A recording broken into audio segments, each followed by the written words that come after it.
Hi everyone, welcome to Snuggle Club. Now I am a teacher and I use story maps all the time in class. I model drawing them, I encourage the children to draw them, and we share them to retell familiar stories. And so this is what this is about today, because they're so good for encouraging language and storytelling.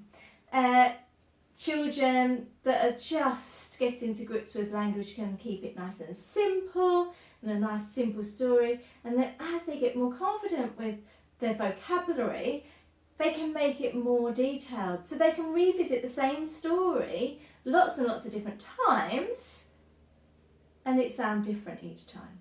And that's the exciting thing about storytelling rather than just reading a story. So I thought I would share my storytelling with you, and our first story that I'm going to share with you today is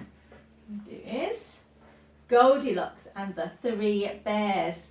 And this is a very familiar story to lots and lots of children, so hopefully they'll be very good at telling that. Theirs will probably be much better than mine.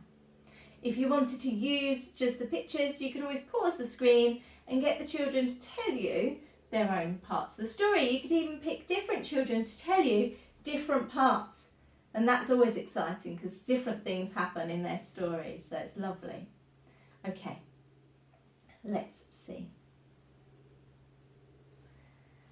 Once upon a time there were 3 bears, and they were sitting in their cottage feeling a little bit hungry. The sun was shining outside and Mummy Bear was busy making porridge for their breakfast. And just as they settled down at the table to try their porridge, they realised it was far too hot. Daddy Bear said, "Why don't we go for a walk in the woods and let it cool down?" Mummy Bear and Baby Bear agreed. Good idea, they said. So they went for a walk in the woods. Now, while they were away, Goldilocks came. She knocked on the door, but there was no answer. So she tried to open the door, and it opened. Now, it was early that morning, and Goldilocks hadn't had any breakfast. She wanted to explore the woods around her when she came across this house. So she went inside and saw 3 bowls of porridge sitting on the table. I am quite hungry, she thought to herself. She sat down at the biggest bowl. "Oh," she said, tasting it. "Oh, this one's a little bit lumpy. I don't think I like this one." So then she moved to the middle-sized bowl. "This one's a bit runny," she said. "No, I don't like this one." So she tried the littlest bowl. "Oh," she said, "oh, this one's tasty. This one is just right." So she gobbled it all up. Now her tummy was feeling quite full. She was feeling quite sleepy. She'd walked quite a long way to find the 3 Bears' cottage, so she decided to have a sit down. Now she tried Daddy Bear's chair. She didn't know it was Daddy Bear's chair. She climbed on and she tried to get comfortable. "Oh no," she said, "this chair is far too hard. Let's try the next one." She liked Mummy Bear's chair because it was purple. Purple was one of her favourite colours. "Oh, this one looks nice," she said, and she tried to snuggle in. "Oh, this one's far too soft. I can't get comfortable," she said. "Let's try this one." So she climbed upon the smallest chair, the littlest chair. "Oh, This one fits me just right. I like this one, she said. And as she was getting comfortable, something creaked. Something wobbled. The chair began to break. Whoopsie, she said.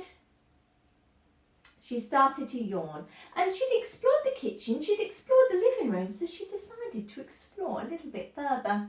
She went upstairs. Did she do the right thing? Who knows? But she went into the bedrooms and she saw the green bed.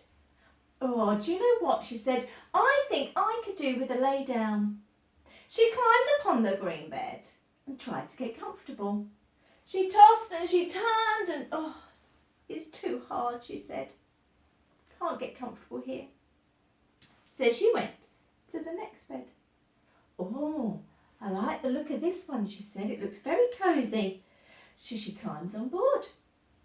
She snuggled under the duvet cover. But as she snuggled, it felt a little lumpy, too soft in places.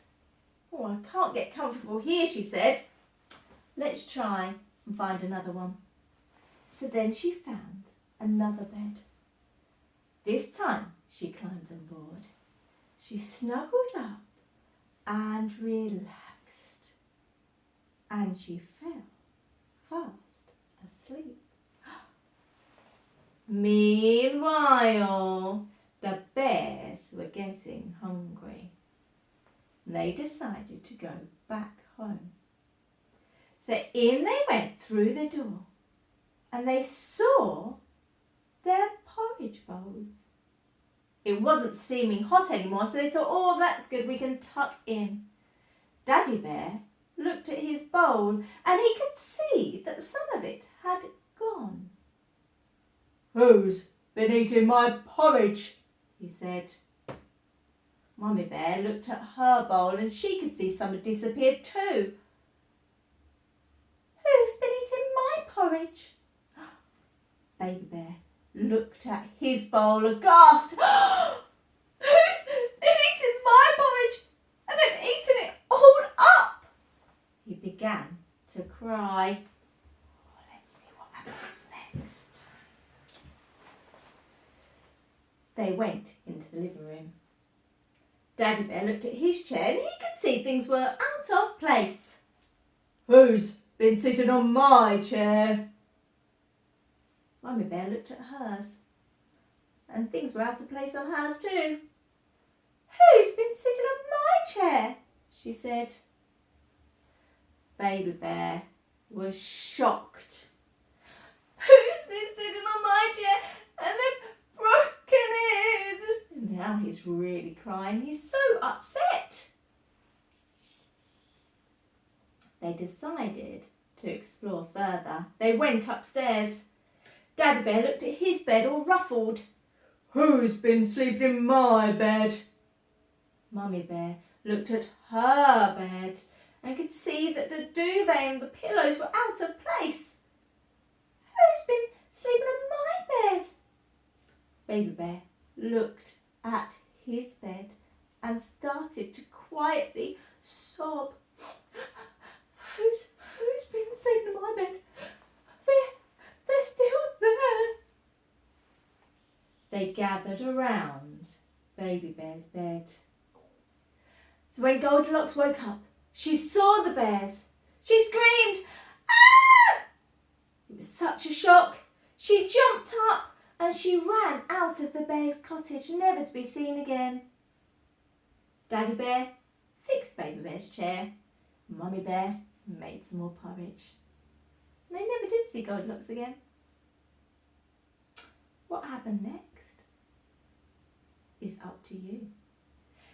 You could change the ending of your story. You could have Goldilocks make friends with the three bears. You could have the bears eat Goldilocks. You could have Goldilocks run away and never be seen again. What could happen next? There's so many options. What's going to happen in your story? Now, as I told that story, you could hear I used lots and lots of different words. Littlest, smallest, surprised, meanwhile, shocked. Now, you can tailor it for your children. So if they're the very youngest of children and you wanted to keep it very simple, it might be once upon a time there were 3 bears. Their porridge was too hot, so they went for a walk. Goldilocks came and tried the porridge. And so you can keep it nice and simple. The more elaborate you make it, however, the more exciting it is for the children. I hope this has been helpful for you. And I hope you enjoy storytelling with your children, either at home or at school. See you soon. Bye.